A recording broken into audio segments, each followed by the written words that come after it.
There's renewed anger in the United States over police violence. Footage has emerged of a 75-year-old demonstrator protesting the death of George Floyd, being pushed to the ground by officers and suffering serious head injuries. It happened in the city of Buffalo in upstate New York. The two officers involved have now been suspended. Protests have continued across America after the death of Mr Floyd, who died at the hands of 4 police officers in the city of Minneapolis last month. Our North America correspondent Aleem Maqbool has more details. For days, the people of Washington have been taking their calls for change to the White House. Now the city's mayor has approved her own, the renaming of an area on the president's doorstep, Black Lives Matter Plaza. But nearby, the protests go on in the shadow of the memorial to Martin Luther King. Some scenes of police brutality he's witnessed in recent days may have seemed disturbingly familiar.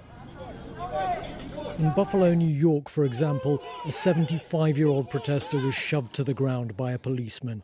Another officer goes to help him but is held back, even though the man's now motionless and bleeding from his skull.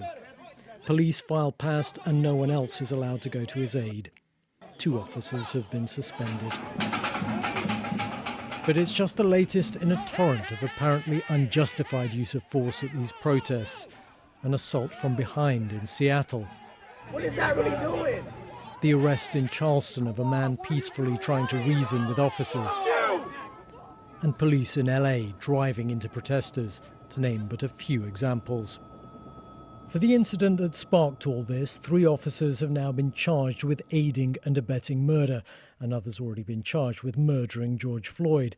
Minneapolis says officers will now be required to intervene if they see a colleague using unauthorized force.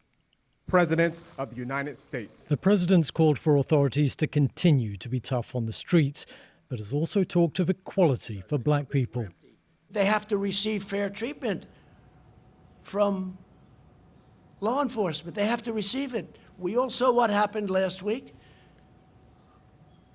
We can't let that happen. Hopefully George is looking down right now and saying, there's a great thing that's happening for our country. There's a great day for him. It's a great day for everybody. Nobody's ever done for the black community what President Trump has done. Think of it. Well, it is easy to say there should be fair treatment for African Americans, but given the deep-rooted issues with racism in this country, and as we're seeing almost daily with police culture, that is, of course, far harder to achieve in practice. Aleem Maqbool, BBC News in Washington.